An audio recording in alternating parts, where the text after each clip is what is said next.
In this video, we'll dive into the movie GreyThe Grey. We will discuss its storyline, summarize the plot, and explore the cast and character. Additionally, we will cover the movie's production details and box office performance. Finally, we will provide reviews and share personal reactions. So let's get started. Neither frostbite nor fracas wolves could keep Liam Neeson from dominating the mid-venture box office. GreyThe Grey his win against the Elements adventure set in the Alaskan world won the weekend on North American theater with $20 million.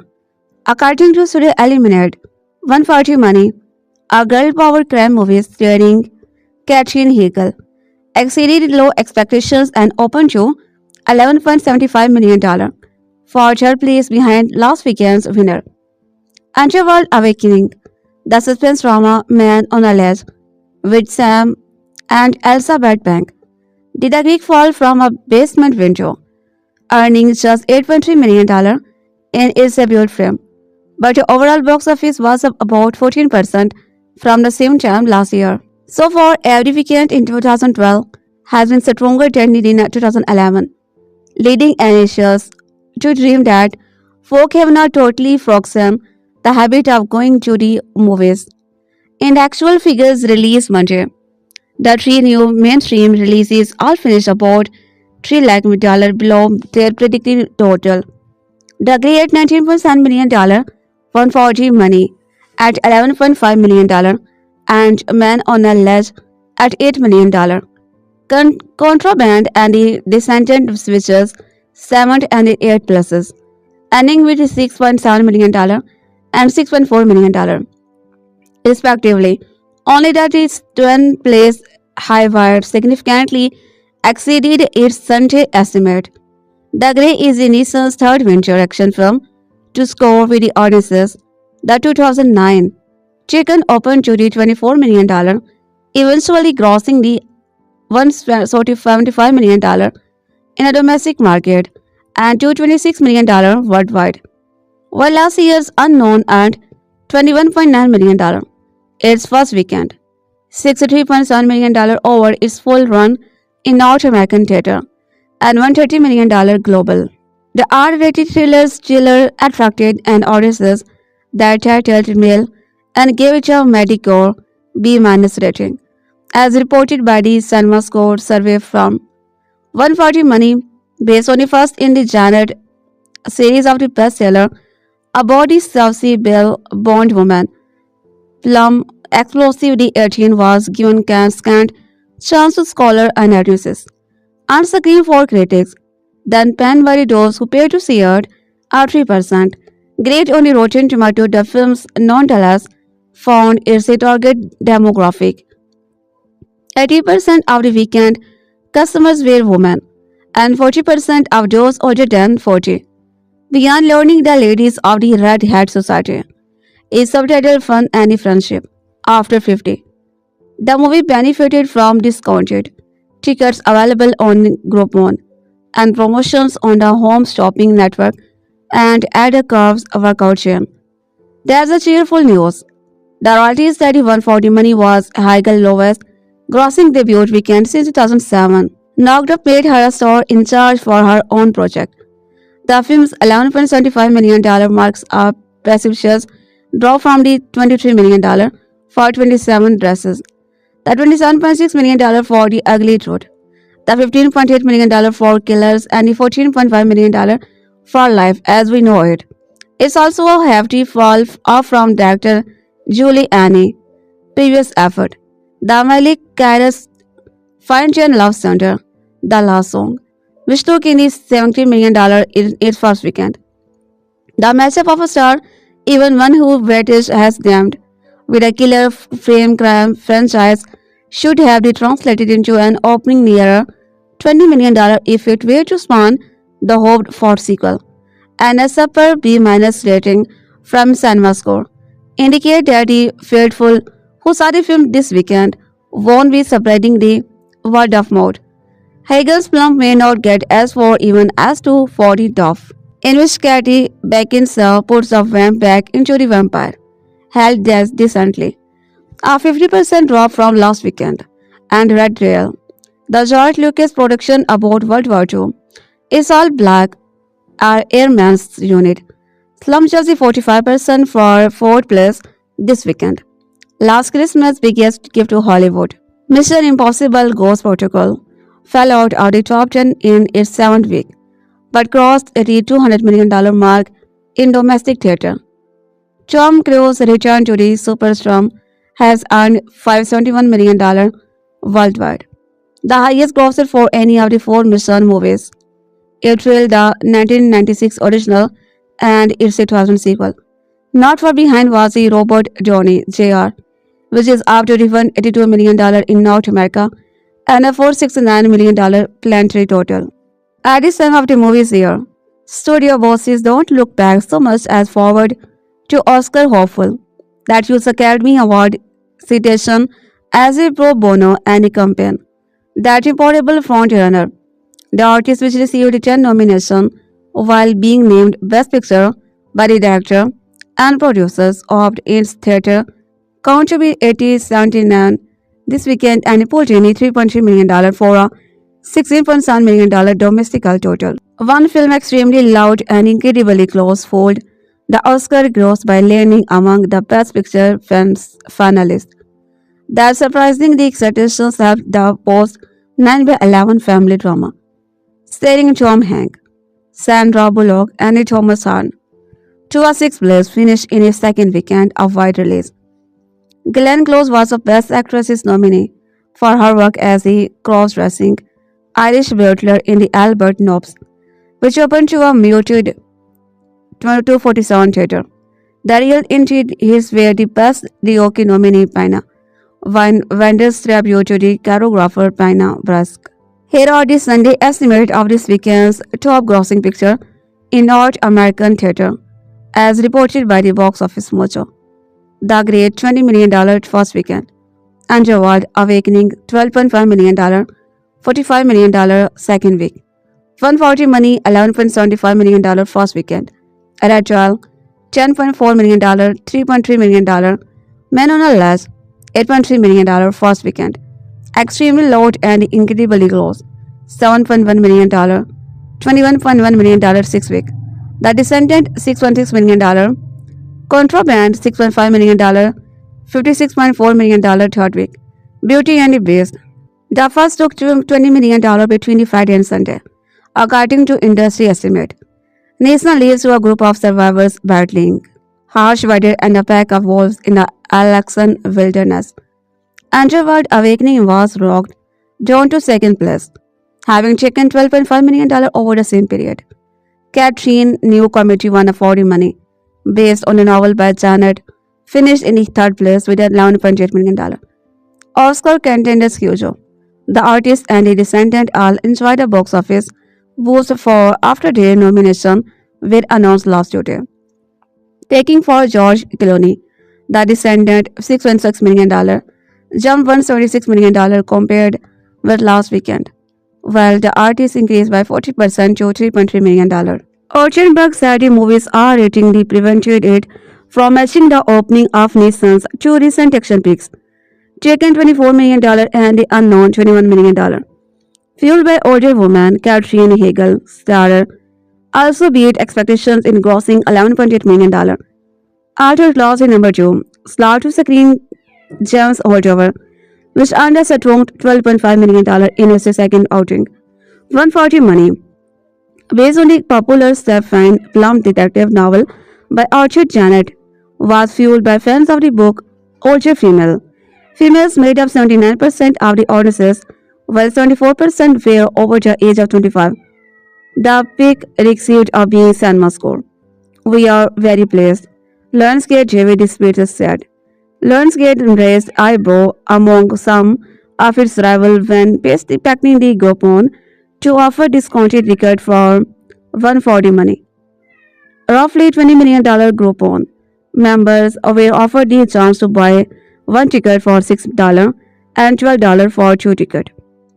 Groupon and sold to 25,000 coupons.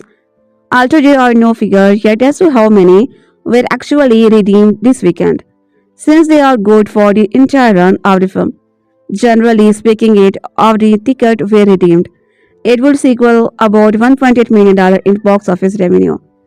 However, when Lionsgate offered a similar Groupon promotion for the line called Lyre, only about 75% to 80% of the coupons were already redeemed at theater. That just took the number 4 subplot followed by the weekend third new film. Action thriller Man on a Leash, starring Sam and the Elsa Bank. The Summit Entertainment peak grossed as so $8.3 million. However, the peak scored the best cinema score of the three new film, A B+. Produced Man on a Leash about a hot living police investigator who tries to talk down an ex-cop and fugitive who is standing on the ledge of New York high rise. Much of the film's $42 million budget was covered through foreign reprisals, according to the Summit. Summit president of the distribution, Michael Fay, said the movie performed within the expectation. We were up to 43% on Saturday, indicating the great word of the mouth, he said. One twist.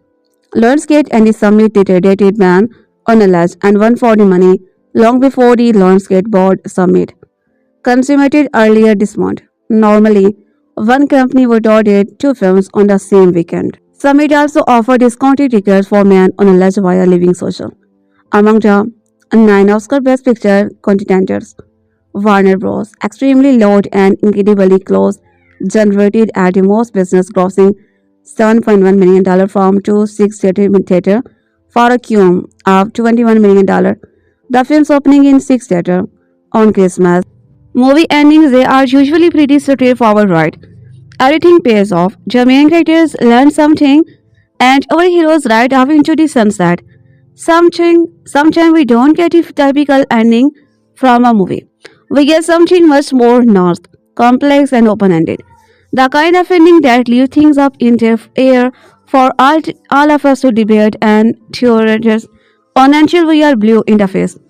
With movie endings explained, we aim to delve into some of the more ambitious and mysterious endings to films that have left audiences scratching their head for years.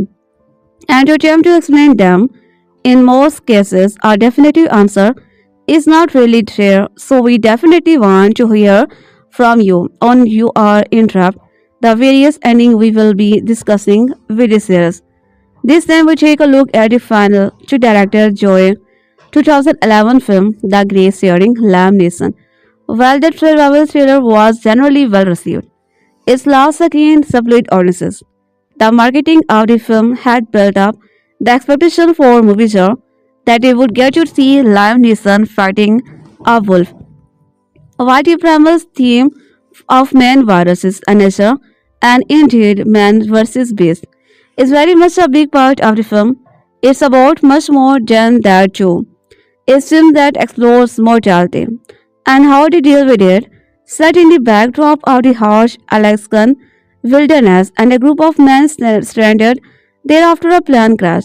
In this installment of movie endings explained, we look at the ending of the grave, which is not too much a mystery as it is a concealment, using shot from the trailer that did not make it into the final cut, some behind the scene images, and the tantalizing post credit scene. We pieces together that could have been, and explore whether or not we should have seen more at the close of the film. When most audiences think of Liam Neeson, they picture the devil's voice action hero from Taken, non-stop OT commuter. Films where he customers outrun and the outgun his enemies with a calm, calculated intensity. But in 2011, Neeson stepped into the something far more grueling and emotionally complex with The Grey, a survival thriller that took the genre into the spiritual territory few films dare to tread. Directed by Joey, the movie earned an 80% approval rating on Rotten Tomatoes and it cemented itself as one of the most thought-provoking and harrowing films in Neeson's career. At its most basic plot level, The Grey follows a group of oil rig workers stranded in the Alaskan wilderness after an unexpectedly devastating plane crash. The survivors, led by the Neeson's character Ottway, must navigating sub-zero temperature, scarce resources, and a relentless pursuit of a pack of the grey wolves. The premises is a classic man versus miniature setup, but approaches are elevated beyond the tropes of the genre. Instead of rushing to the survival piers, fans have come to be expect makeshift shelter, frantic searches for food, and disparity wolf fight. The Grey spend significant time with its character in quieter moment. Around fire in the freezing dark, they tell stories, argue, reminisce, and inform confronted lives they have left behind.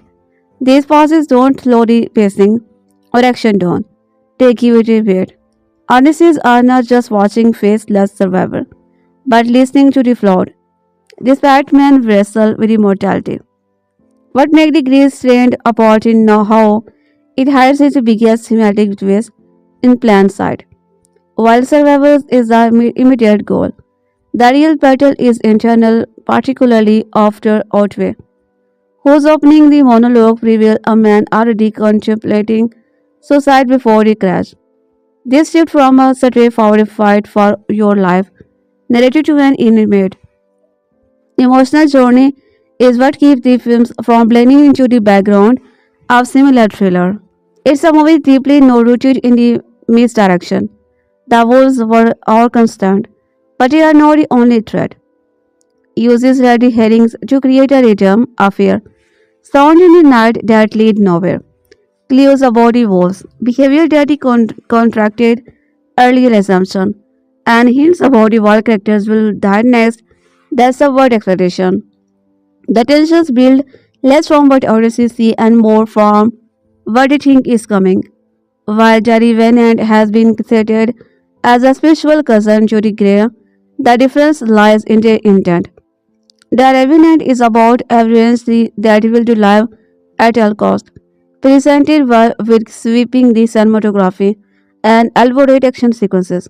The Grey, however, is intimate and is suffocating its visual style, focusing less on beauty and more on the oppressive weird landscape that feels endless and inescapable. It's not a film that intimates viewer to the admire nature, but it aims to be fearless in Mercer's indifferences. Interestingly, the Grey draws partial inspiration from two events. While it is not a direct retelling of anyone's survival story, it takes cues from real life account of the wilderness, disaster, and wolf encounter, using them as a foundation for a dramatized and heightened narrative. The wolves themselves are less about the biological accuracy and more about the metaphor, embodying that fear and the inevitability of the end. This allowed the film to be operated on both a literal and symbolic level, giving the thematic riches that requires multiple viewing. Liam Neeson's career is filled with the commanding performances, but Ottway is Grey is easily one of his most physically and emotionally demanding roles. From the very first scene, Neeson plays a man already on the edge, someone whose grief over his late wife has hollowed him out. His voiceover revealed thought of suicide, and his body language in its early moment, communicative awareness, and deep fear that immediately create an intimate, honest connection. This emotional groundwork makes the rest of his journey more devastating to watch, unlike the confident, controlled action hero. Neeson is known for Otway is frequently vulnerable, shivering, limping, and openly crying. There is no sense of the invisibility of grandiosity here. The pain feels real because Neeson allows himself to inhabit it fully. Fans can see it in the way he stares into the frozen wilderness, essentially trading into to take him.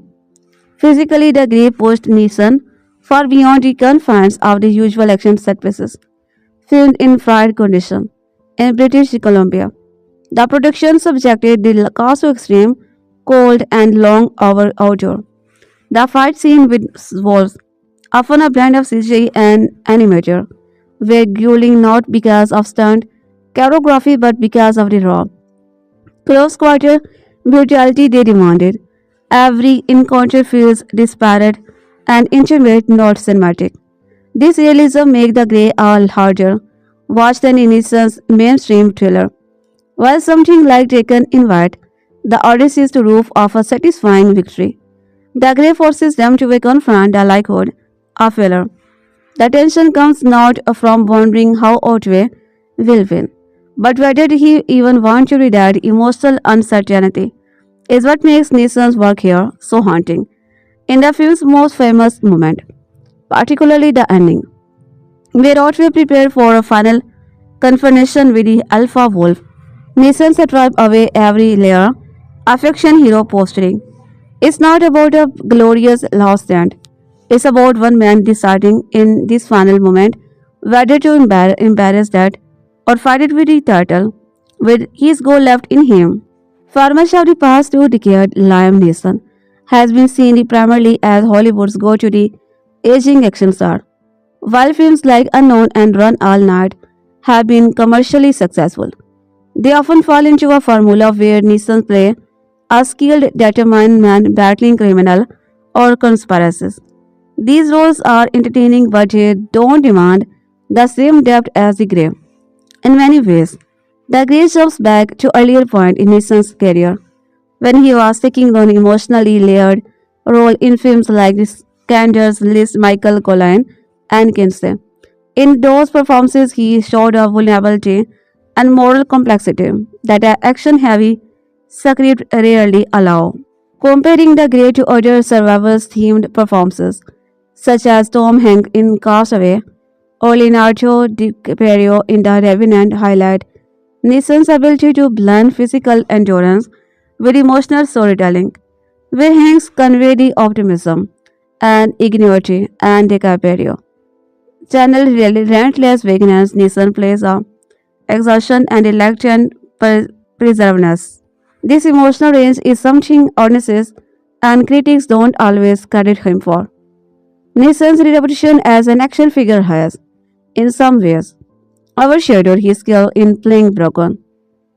The Grey stand as a reminder that his best work often happen with the fight scene are an extension of the character's inner turmoil, not just a spectacle for the audiences. Is telling that over a decade later, fans and critics still discuss The Grey as one of Neeson's most effective films because he used a classic thriller backdrop to explore grief, fear, and a human instinct to endure. The Grey is a rare blend of survival thriller, existential drama, and character study. Its 30% Rotten Tomatoes score reflects not only its technical execution but also its emotional resourcefulness. The film's willingness to embrace the ambiguity and Neeson's unfinished performances combine to create a story that's so as moving as it is harrowing. In an industry where survival thrillers often focus on spectacle, The Grey stands out for its intimacy and philosophical depth. It does not just ask whether its character will survive. It asks whether survival is worth of the effort in the first place.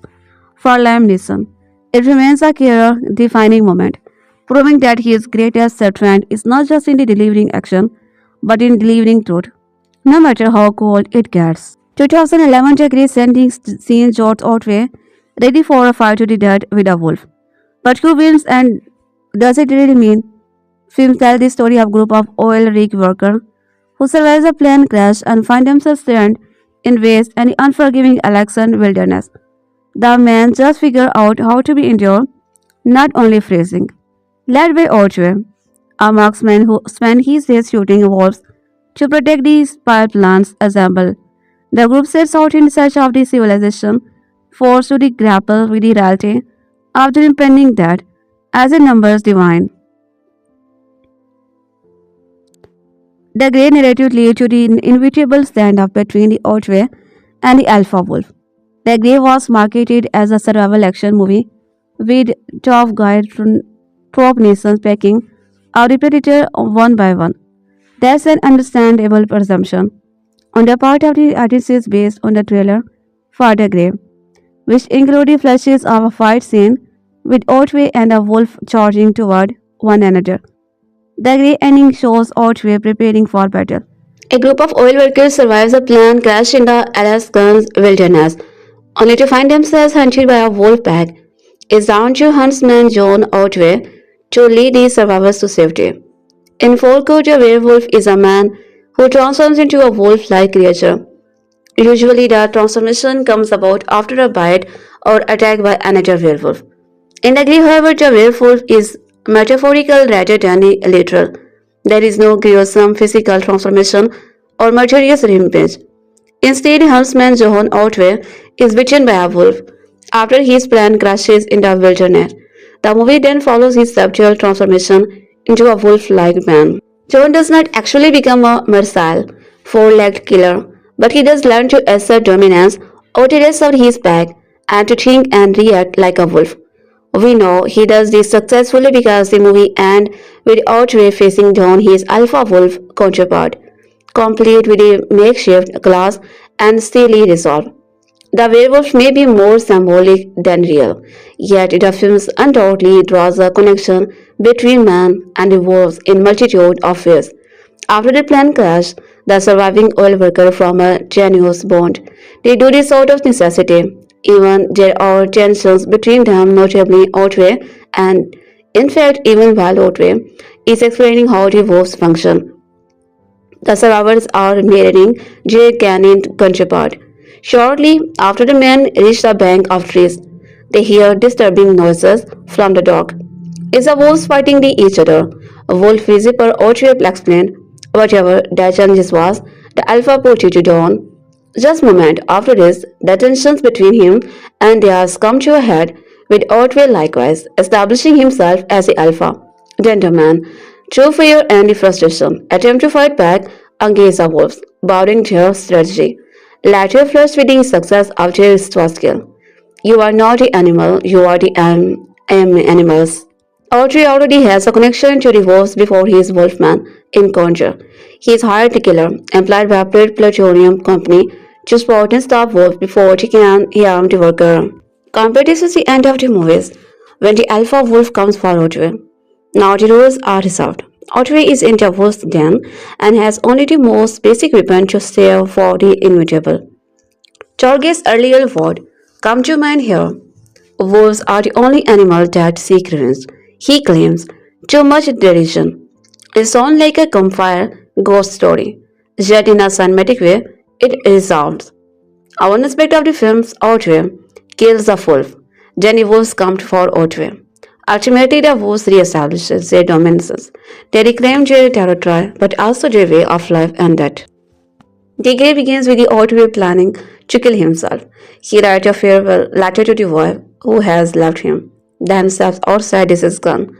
He even repeats his father's poem, which is used throughout the film as an elegy. Notably in the final scene, when Otway once again faces death. But instead of a gunshot, we hear a wolf knowing in the distance. It breaks Otway out of his dead revive. He remembers the wolves he would be shot earlier that day and marvels at the fine line between the living and dying. We assume Otway chooses to live. This becomes increasingly poignant as the films progress because having chosen to live, survival becomes harder. This is a broader theme in the movie. He appreciation of life and love only after or on the point of losing them. But what if Otway did not hold back from killing himself? What if the wolves in this early scene are also symbolic, replacing the more graphic scene of suicide that we are not shown?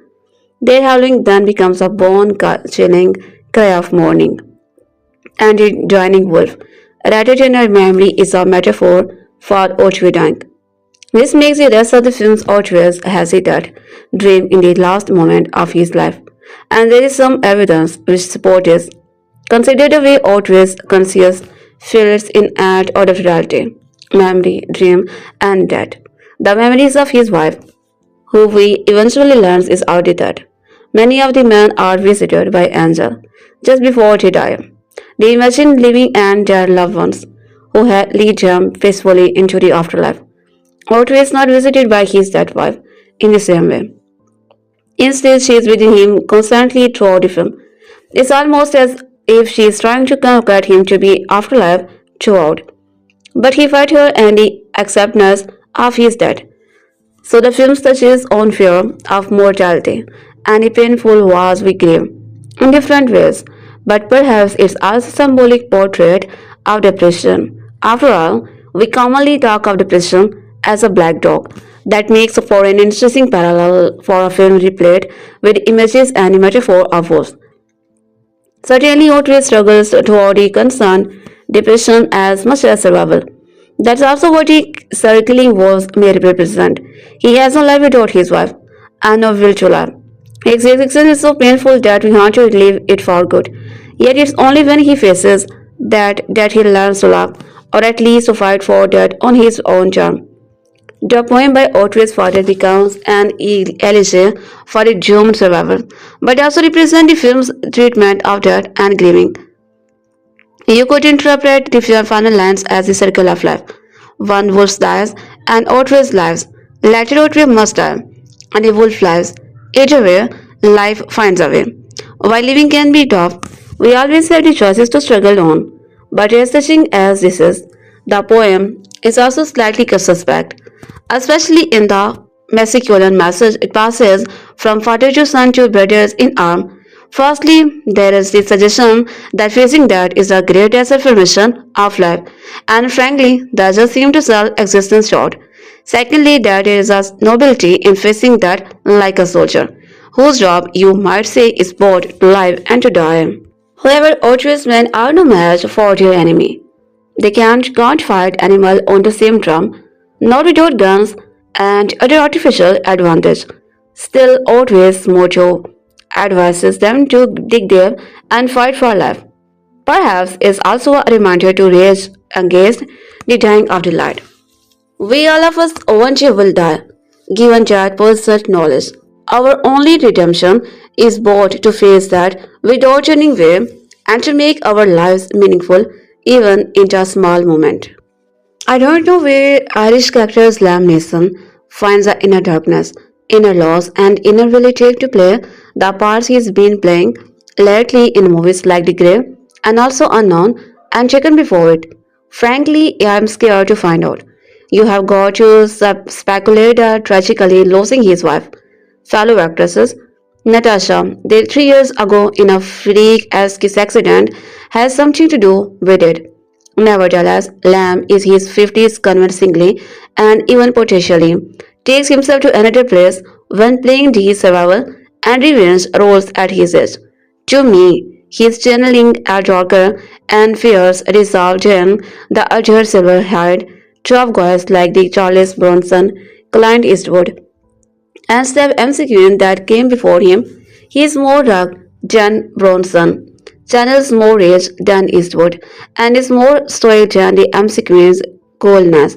At this kind of game, is better than any one of these guys would be if they were in role like the Grey or Chicken.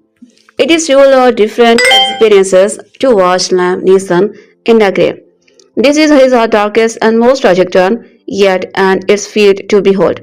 In his second collaboration with director and co-writer Joe Carnahan, Neeson plays John Ottway, a sharpshooter hired by a North Alaska oil company to protect the men working in the field from wolves, bear, and like. He is deeply sad individual compared to rowdy ruffians around him. He writes only letter of regret and remembrance to his wife Anna, kept to himself, and his thought of suicide in his black environment.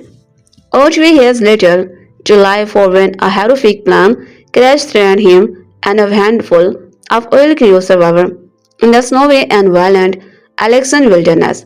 Among the survivors are the mortally ex-con Jazz Frank, the prayerful Henrik Dahl, the nervous Flanny actress Universe Joy, and the well-spoken Talcott. Best friends the weddings Dermot Moloney on their first night were huddled among the wreckage. They encounter a pair of grey wolves preying on the dead bodies and fight them off, only to determine that they are of far more than they thought. An expert hunter, Ottway knows that he and the man are interviewing in the wolves' territory, and they possess as much intent to kill and defend as they do the hunt and feed. One by one, the men are isolated, targeted, and immoled, with their numbers driving. Ottway leads the man from the snowy wreckage into the forest where they have a better chance of food, fire, and fit survival. But the hunt only continues. more feral than the edge under Alaskan survival thriller from 1997 of Anna Hopkins and Alice Baldwin trying to survive a chaotic bear heart-wounded trial. When they retreat off screen, the movie slows down maybe a little too much and the power of winter takes over. Filmed on location in the remote reaches of British Columbia, doubling for Alaska. Excellent cinematography reminds us that the cold is just as deadly as the bite of a wolf. You won't be taking your coat or watching this movie. At the same time, Mark Stradford's quietly sane score never pumps glitch horror chord or puts a white noise plus to mindless chase scene. The pieces have been put together well by an imagery you soak in and the shiver you feel will follow you out of the theater. Finally, don't make the mistake did say after the credit of a quick payoff scene that I missed. I am not trying to turn into a humanities professor, but this is basic carnal struggle is key in the grave. When man has his tool and devices, he is superior being, but when taken away from his threatened and challenged by nature, he becomes more prey than predator.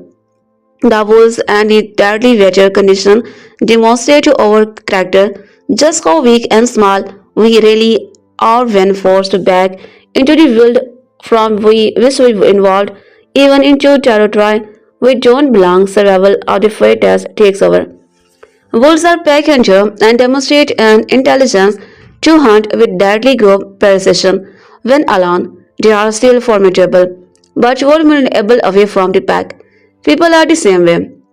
For men to survive the world, strength is numbered surpasses the power and ability of a lone individual.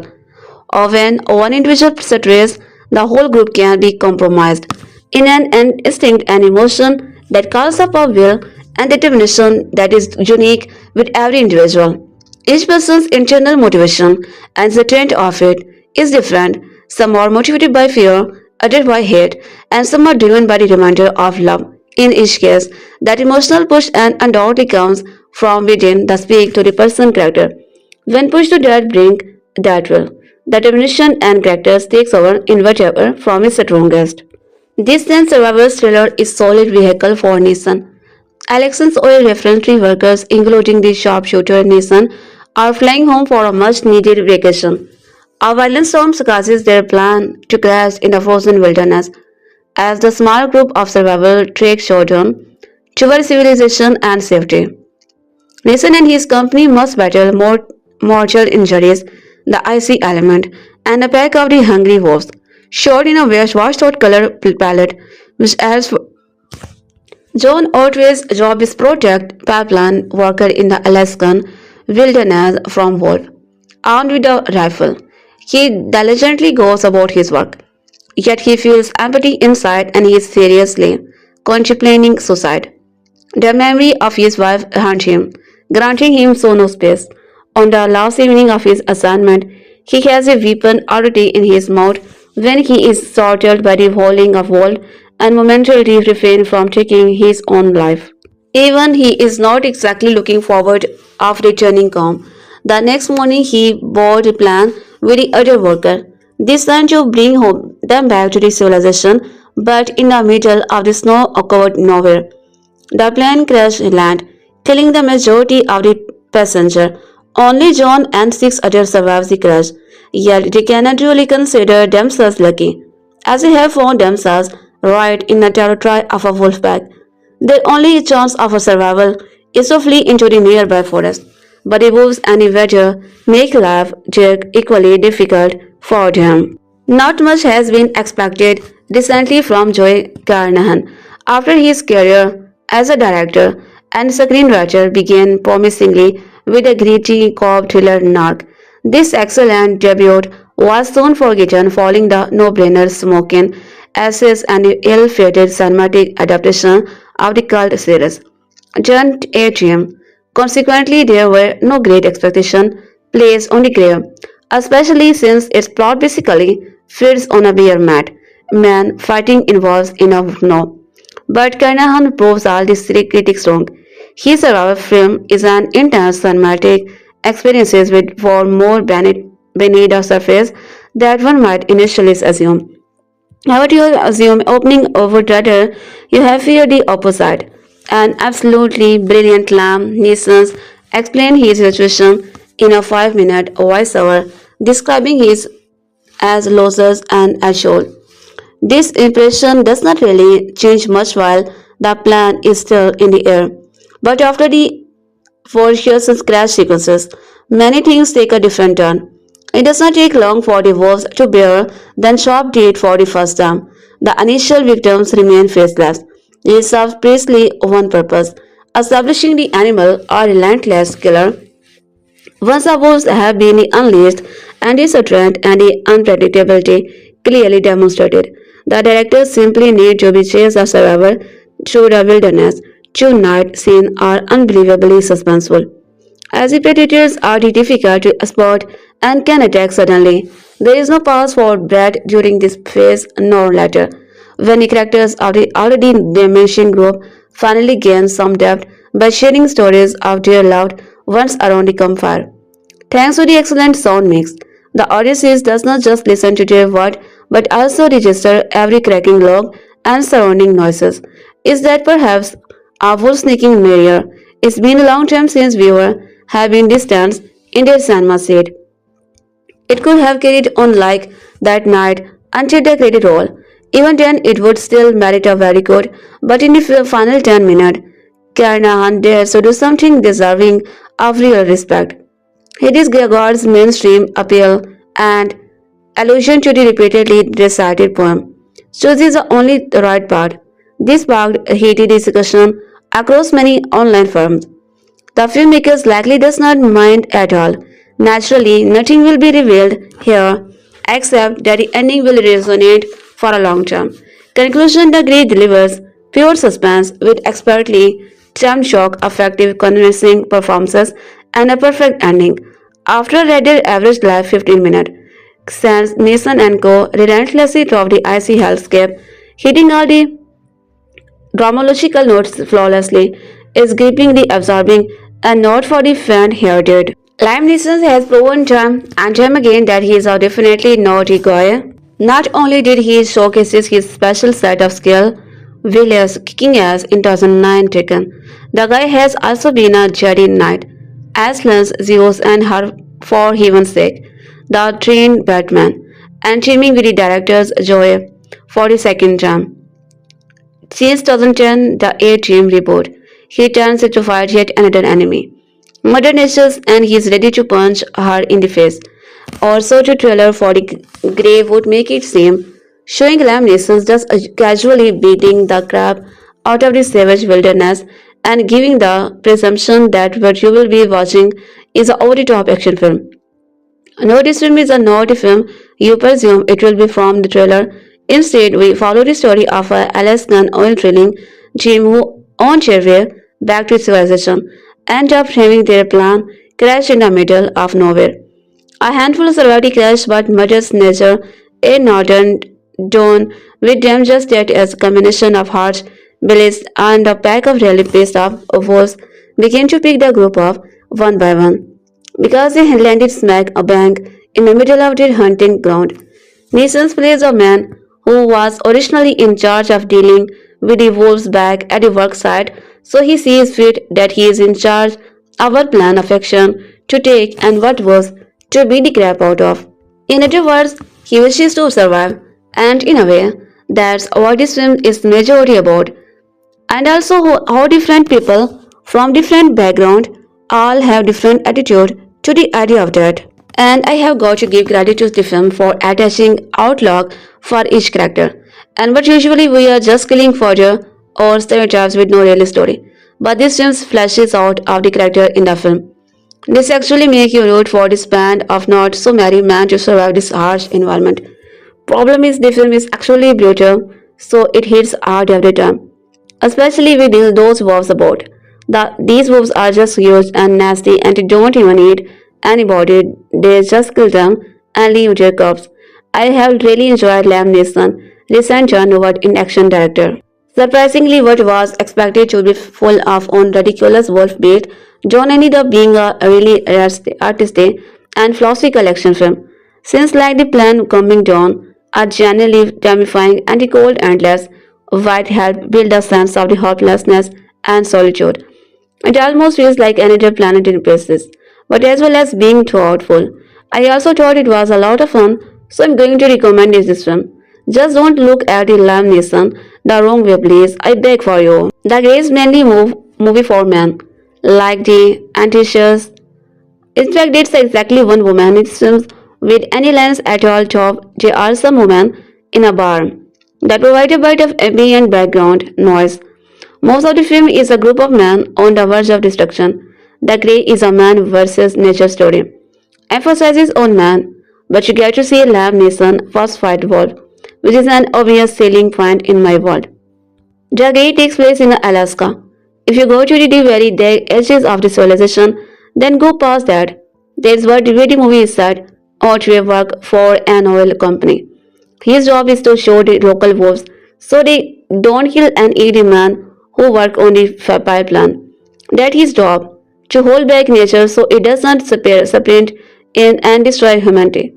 It's a bleak, hostile setting full of black and hostile men. Ottway is hard-drinking brutal, with the heart and soul of a poet running from a past trauma.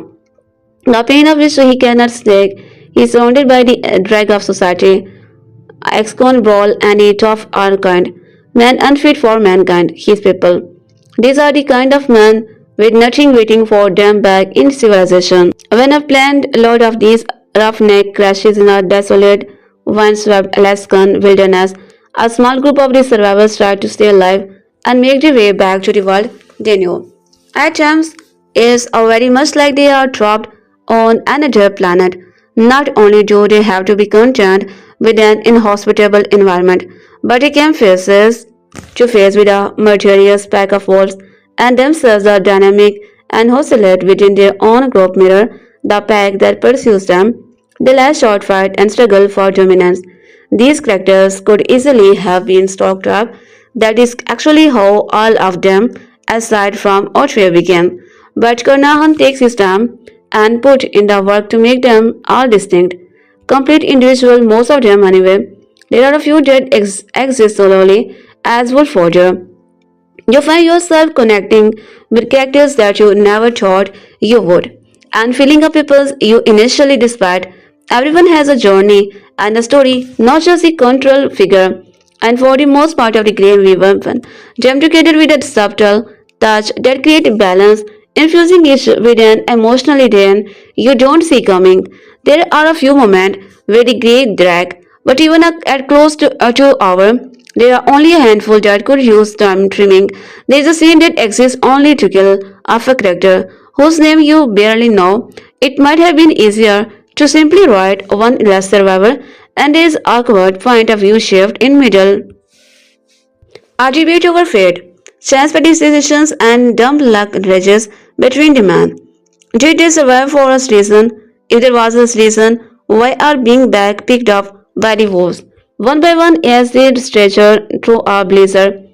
Why did those who men survive the plane crash only to die in the wasteland? The Grey is a like child legend on steroid, full of grim, man cursing God. In the wilderness, Outway sees all of his inner demons reflected back at him. Like he has to physically battle his psychic. You can tell when something bad is going to happen because he is lost in rivers. In the midst of pleasant, almost blissful memories of his wife, only to be pulled back to the brutal immediacy of his suggestion. The Grey is full of quiet brawling and quiet terror. Neeson is reserved and controlled, but always on the edge of violence, and the Grey is similar to its protagonist, never flashy. The film pushes on with set and determination, bouncing between sobs and the punches, at times transitioning too quickly, with no time for nonsense and fluff. The bonus features begin with 6 deleted scenes, and these are full scenes, not just clip, totaling more than 22 minutes. There are some nice moments, like dragging a sled over the frozen corpses of fallen comrade, the group desperately trying to start a fire, and a brief glimpse into the Outwest past. Still, you can see why most were left out.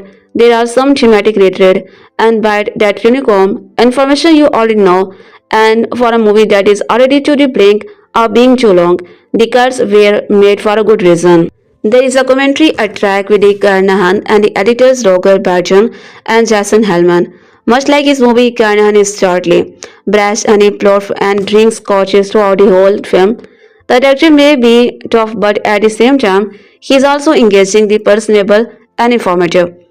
A variety of interactive features around out the Blu-ray, and the end result is a nice, well put together package. The Grey takes place in Alaska. If you go to the very edge of the civilization, then go past that. That's where the movie is set. Ottway works for an oil company. His job is to show the local wolves so they don't kill and eat the man who works on the pipeline. That's his job, to hold back nature so it does not participate in the destroy humanity. It's a bleak, hostile setting full of plague, hostile man. Audrey is a hard drinking brute with the heart and the soul of Earth, running from a past trauma, the pain of which he cannot shake. He is surrounded by the dregs of society, fugitive ex-con, brawlers and the top of all kind, men unfit for the mankind, his people. These are the kind of men with nothing waiting for man them back in civilization, with something to hide, men willing to work in the isolated isolation of the world. When the plane load of this roughneck crashes in this desolate, wind-swept Alaskan wilderness, a small group of the survivors try to stay alive and make their way back to the world they know. At time, it's very much like they are trapped on another planet. 2025 is almost over, but one of the films Liam Neeson stated over a decade ago is finding new success through streaming, as the Hollywood star's career has only continued to expand over the years. One of his previous projects is finding a new audiences. As the year is barely 2 weeks away from ending, The Grey has found fresh success in 2025 thanks to a Tubi. 2012 film is currently trending for free on the popular streaming platform. The film is based on the Lan Mackenzie, Jaffer Ghost Walker, featuring Neeson as John Ottway.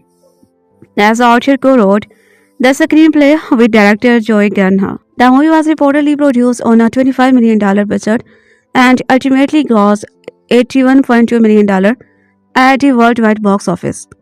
2012 entry grossed $51.5 million domestically, while $29.6 million came from international ticket sale. While it has been 13 years since it arrived in the theater, The Grey has remained a critical hit for Neeson's movie career. On Rotten Tomatoes, it sits at 80% while having a 61% rating on the popcorn meter. The Grey cast also featured Dermot as Jermon Talcott, Frank Grillo as Johan Diaz. I saw the movie alive when I was a kid. Probably not the best idea to see a film about a group of deserted plane crash victims who resort to a cannibalism to survive. But it definitely made its mark when I saw what the Grey was about. It sort of reminded me of that. Just without the cannibalism, while alive may have been shocking. The Grey is terrifying. It's full of suspense, surprises, and pure horror. I do my best to avoid horror films because, frankly, I am a big wimp. I can't take a lot of suspense and a big scare. But sometimes films like The Grey sneak up and surprises you. I was thinking I was only watching a survival movie, and although it is a survival movie, I wasn't expecting those crazy, moving wolves. Those wolves were fighting as they hunted a group of men that survived a plane crash in the Alaskan wild. The survivors were part of an oil drilling team and were in shock when their plane crashes. Ottway Lime worked as a simple sniper who shot on. The film took $12 million between Friday and Sunday, according to industry estimate. Neeson leads a group of the survivors battling harsh weather and a pack of wolves in the Alaskan wilderness. Underworld Awakening was knocked down to second place, having taken $12.5 million over the same period. Catherine Hager's new comedy won for the money, based on the novel by Janet, finished in the third place with $11.8 million. Oscar contenders Hugo, The Artist, and The Descendants all enjoyed a box office boost after the nominations were announced last Tuesday.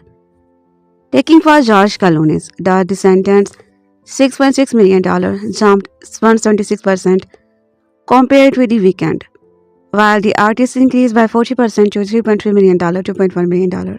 Liam Neeson's The Grey, commenting the actor's relatively newfound status as action star, raised past expectations to gross $20 million in its debut at the domestic box office. The Grey, directed by the Joe Carnahan, led another good weekend at the box office.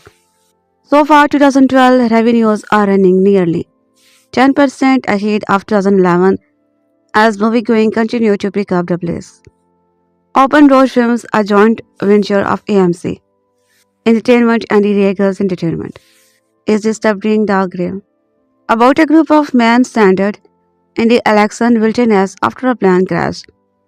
It got also included Frank Grillo. Audiences gave the action thriller a B cinema score, with males making up 60% of audiences. Heading into the weekend, Trekkingly suggested the film would open in the low to mid tens. Open Road paid roughly 5% to acquire the Grey. Only the second movie the independent distributor has released after Killer Elite. Open Road CEO Tom said the movie's opening is a sizable victory, considering his company spent far less than a studio would on marketing cost. However, to say what the marketing budget was, Liam Neeson is a true movie star, and our marketing department hit out at the park, Orchenbach said. Orchenbach said the movie's R rating prevented it from matching the opening of Neeson's two recent action picks, Taken $24 million and Unknown $21 million, fueled by the older woman, Katherine Hegel. There are also beat expectations in grossing $11.8 million, although it lost in number 2 slot to Screen Gems altogether. 140 money based on the popular Stephen Plum detective novel by Arthur Janet was fueled by fans of the book. Older females made up 79% of the audiences, while 74% were over the age of 25. The pick received a B- cinema score. We are blessed. Lionsgate David Spires said.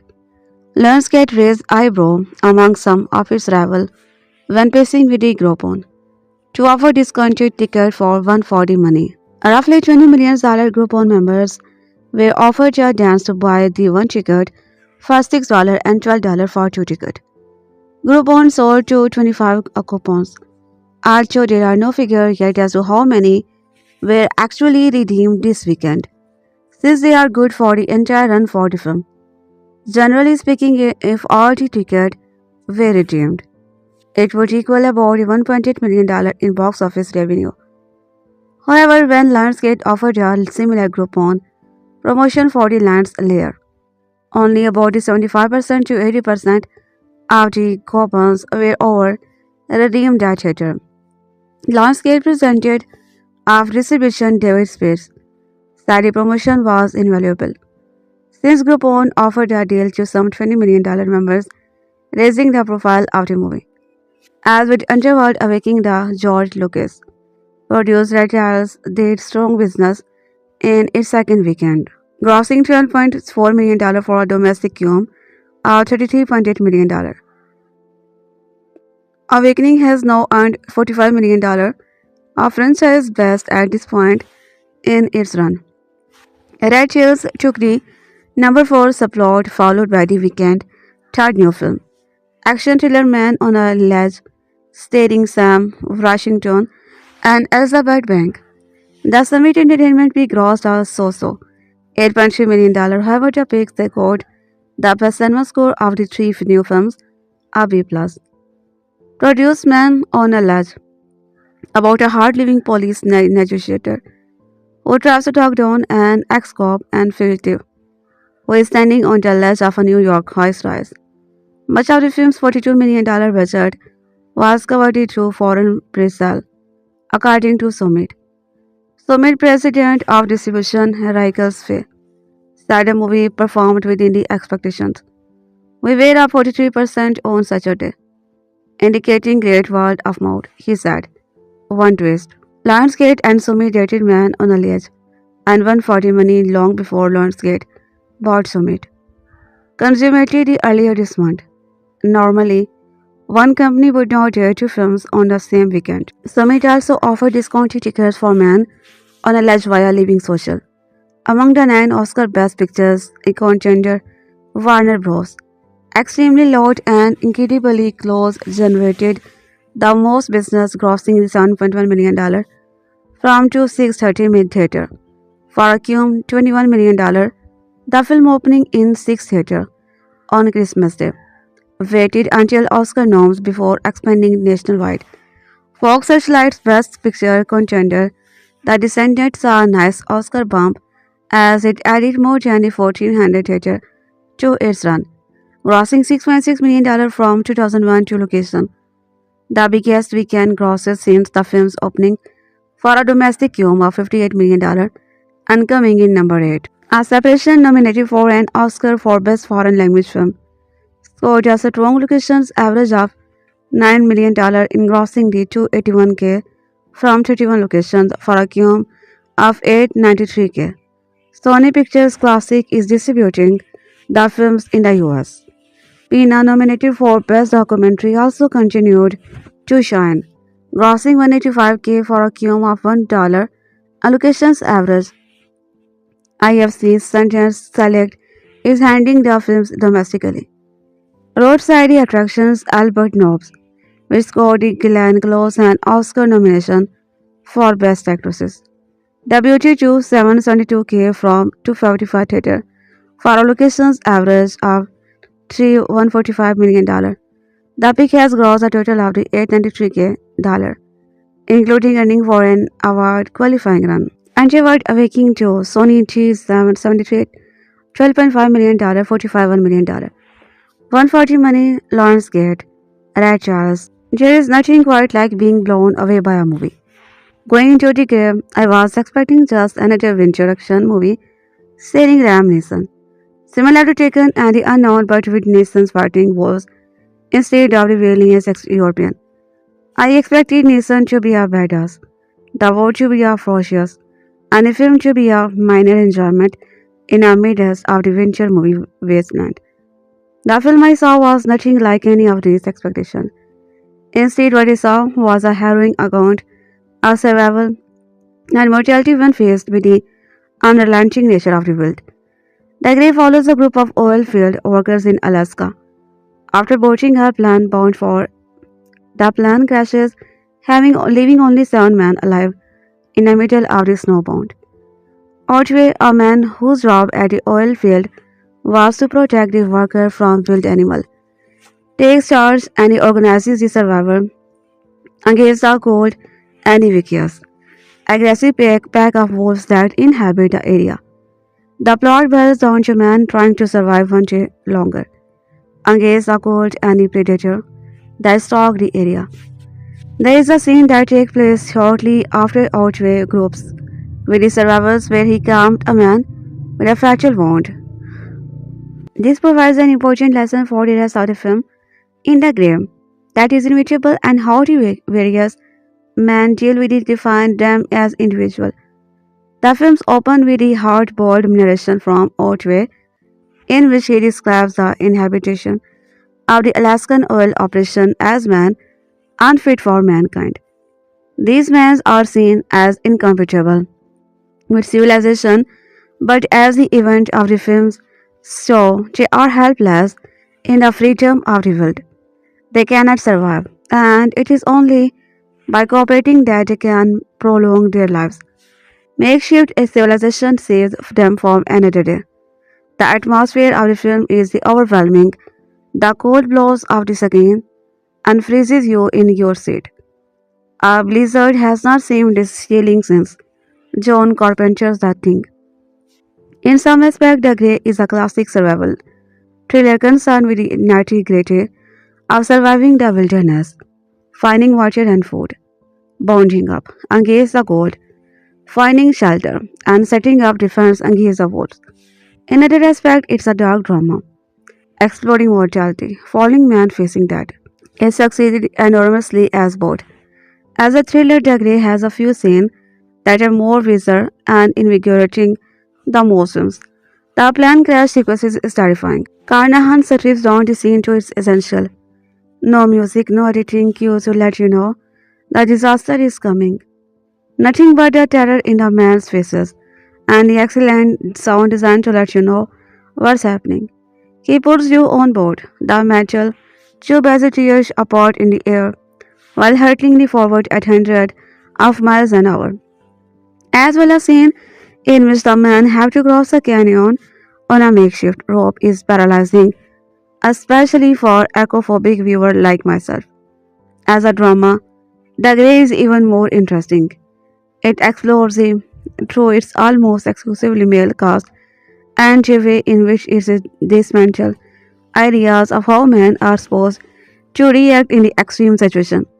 More importantly, it explores mortality, symbolized by the woes that stalk the character unrelentingly fought in Charfon. It would be too easy and too unfair to call The Grey a movie merely concerned with men fighting wolves. The wolves are obviously important, but they are merely an extension of the unavoidable fact of nature. Everything dies by being portrayed as mostly specters throughout the film, existing on the peripheries, always present through their whole unglowing eyes, but rarely entering the scene except to dispatch the character. The wolves act as metaphor for death. This is not a particularly insightful comment, but it seems a very intentional metaphor on the part of the filmmaker and deserves attention. Thus, The Grey is not really a film about wolves at all. To bring this point home, The Grey needed great acting and luckily it delivered. Liam Neeson's performance is astounding. It is so much more than merely another badass role. He is tailored his career to any recent year. The supporting cast is equally excellent. None of them are painted as anything less than the individual.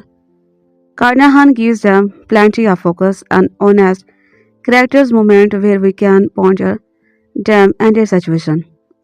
This moment of the conversation and inquiry, of puzzling over the unfairness of their situation and the prospects of life after death, may seem a little blunt, but the situation these men are facing is blunt. That is blunt. Tragedy is blunt. There is nothing subtle about freezing to death or being torn apart by wolves. Every decision they make ultimately comes on to accepting one of two options: give up and die, or fight to put up for death another moment. In essence, continuing to live as only giving these men more opportunity to think of their inevitable death and thus prolong their death, not their life. In every situation where these characters ask their questions, the actors and the detective rise to the occasion and make the conversation more than just obligatory backstories, but profound exploration of the nature of life and death. The man gain no easy answer because there are no easy answer to given them.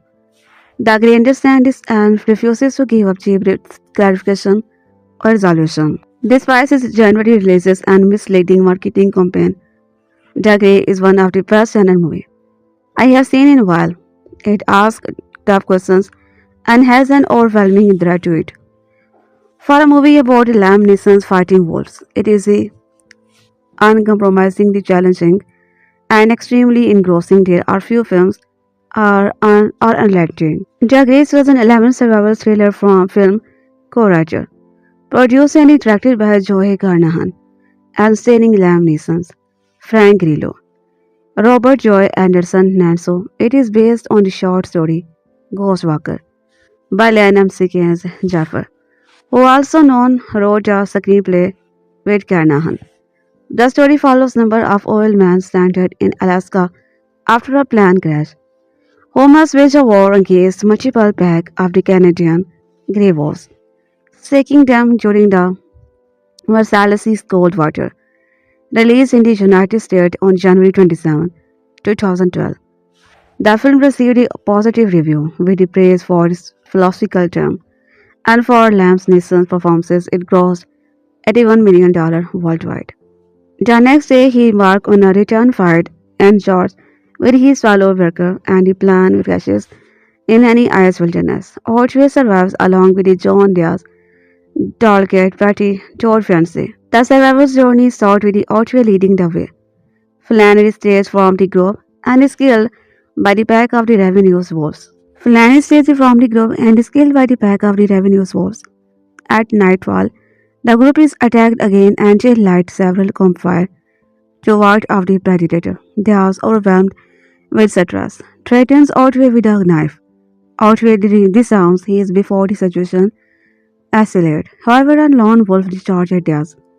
The group managed to kill the animal and subsequently cook and eat it. Ottway speculates that the wolf was on Omega sent by the alpha wolf to test the group's abilities. The shows the severed head of the wolf at the back, while the group sat around the campfire that night. They discuss his belief and declare that he is an atheist, Tolkien status that while he does not believe, he has faith in God and speaks lovingly of his daughter. Ottway expressed atheism before as well and recited a poem his father wrote about the love and faith. The next day, they find bark and farm Abusia. The survivors attempt to cross a canyon with an anchor rope on a nearby tree to lower themselves. Off the edge, Target falls to the ground and is killed by the wolf pack. In an attempt to save him, Diaz also falls and damages his knee. Eventually, Diaz, Ottway, and Henrik arrive a river, where Diaz, injured, dispirited, and exhausted, tells his companion he can go no further. After leaving him, Ottway and Henrik continue to drag, and are again pursued by the wolf pack. Henrik falls into the river and becomes trapped underwater. Ottway, powerless to rescue him, watches as Henrik drowned. Ottway stumbles into a clearing exhausted and suffering from the hypothermia. He arranges the wallet of the dead passenger in the shape of a cross and recalls the poem written by his father. Alone in the clearing, Ottway realizes he has arrived in the wolves' den and come face to face with the alpha of the pack. Facing certain death, Ottway gathers his last reserves of strength and arms himself with a knife and shares of the creature battle trapped to his hand. The Grey United is directed by Joe Carnahan, with producers Ridley Scott and Tony Scott credited as executive producer, as well as actor Liam Neeson, who collaborated on the 2010 action film The A-Team. The film initially imagined a much younger lead character and Bradley Cooper, who also worked with Carnahan on the Team A, was cast in a lead role, but he was eventually replaced by Neeson. Filming began in January 2011 and ended in March. The film was shot in 40 days in Vancouver and Smithers, British Columbia, with several scenes shot at Smithers Regional Airport. According to Empire magazine, in the climatic scene in which Neeson's character pens a letter to his wife, Carnahan urged Neeson to channel his grief over that of his wife Natasha Richard. Carnahan's promotion of the Grey part targeted the Christians group by ensuring a film campaign which highlighted the spiritual value of the film. Marketing also highlighted the hazardous filming condition, incorporated the comment tweeted by film critics to promote the film in the third trailer of The Grey. This was the first time tweet from his Twitter handles. The film starring Liam Neeson stock into $6.5 million at domestic box office. Friday is on track to take $18.6 million for the weekend, while there's nowhere near the $25.3 million that last week's box office jam. Sony's Underworld Awakening pulled in during its first weekend.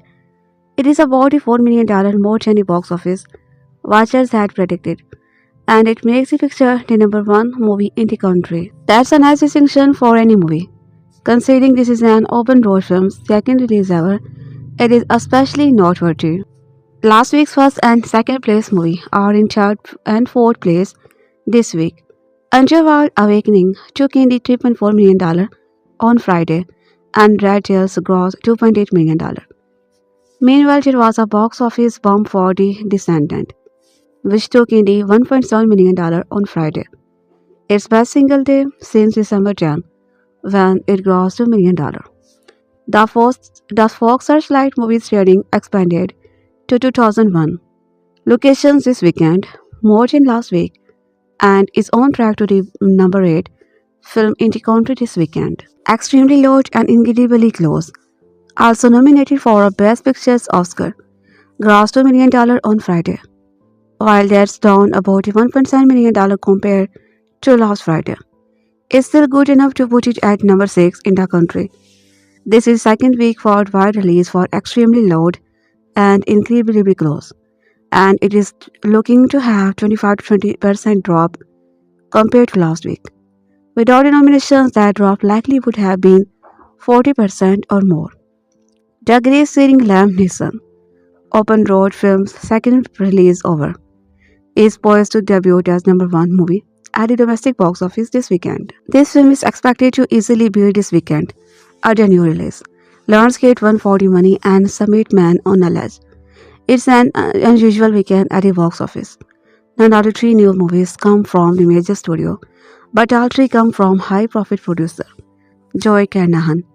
The Grey Leonardo G. and Mark produced Man on a Ledge, and Katherine Hegel and Sidney Kimmel produced 140 money. Another quick 40 weekend. Lionsgate is competing against itself. The company bought Summit Entertainment earlier this month. By the time the deal was done, much of the advertising for Man on a Ledge had been logged in. But while both Man on Ledge and 140 money and rated PG-13, they targeted different audiences. Ledge is a thriller and Money is an action comedy. In limited release this weekend is a roadside attraction Albert Nobbs, which won Glenn Close an Academy Award nomination. It will be at 246 locations, other Oscar nominee. Expanding this weekend are The Descendant, which will increase for 562 1997 locations, the artist which is going for 662 locations to 900. While Open Road, which launched last March, would be happy to break double digits, less conservative box office watchers outside Open Road believe the R-rated action thrill drama will gross about 14.5 million. It's not exactly a feel-good film. The Grey is about an oil drilling team that finds itself hunted by a pack of wolves after their airplane crashes. The movie which Carnahan directed is tracking well, according to the research firm Energy. 63% of those surveyed by the Energy reported some awareness of the movie and 38% reported definite interest in seeing it, or are the movies opening this weekend more people. 7% of everyone, 11% of men younger than 25, and 12% of the 25 and older said The Grey was their first choices. Women, not surprisingly, were less about the film. 31% of all women said they were definitely interested in seeing it, but 5% of those younger than 25 and 3% of those 25 and older said it was their first choices. Critics generally like the film, which opens at 3,185 locations. The website was Mayer's critical response of movies, gave it a strong Metascore of 63. Open Road, financed by the exhibitor AMC Entertainment and Real Entertainment Group. The other 2 new movies for the weekend, One Body Money and Man on a Ledge, are expected to take 4th and 5th place, respectively behind last weekend box office champion Underworld Awakening and Red Tail. Those 2 pictures each are on track to take around $12 million. 140 Money, Lionsgate action comedy directed by Julie Annie Robinson, is projected to gross around $10 million, according to box office watchers outside Lionsgate. It opens at a 2,737 location. The movie, which stars Hegel, Jason, and John, is based on the Janet novel. It is about Stephanie Plum, a newly divorced woman who goes to work at her cousin's bail bond business and descends on the trail of a former boyfriend. Energy says that 29% of people surveyed report definite interest in seeing 140 Money. The movie skews heavily towards women older than 25. 8% of women report that it is their first choices, and 35% of women report definite interest in seeing the picture. The new movie with the highest awareness level is Man on a Ledge, Summit heavily promoted thriller starring Sam, Elizabeth Banks, Jamie Bell. Asghar led directed the movie, which is about an ex-cop new wanted fugitive sound familiar. Liam Neeson's Fighter for Wolves may be the closest thing the box office has to an alpha male. The 59 years old actor's latest thriller, The Grey, debuted in the first place with a better than expected $20 million according to studio estimate. The places the R-rated films just below the opening of Neeson's taken $24 million and Unknown $21 million. It also represents a major win for Open Road Film, the new distributor formed by AMC Theatre and Regal Cinema. Although the Grey cost reported $34 million to produce, Open Road acquired a wilderness survival movie for just $5 million. The well-reviewed but admittedly harsh film earned a middling B rating for cinema score audiences according to the market's research firm. 71% of the audiences was at least 25 years old. A particular interest.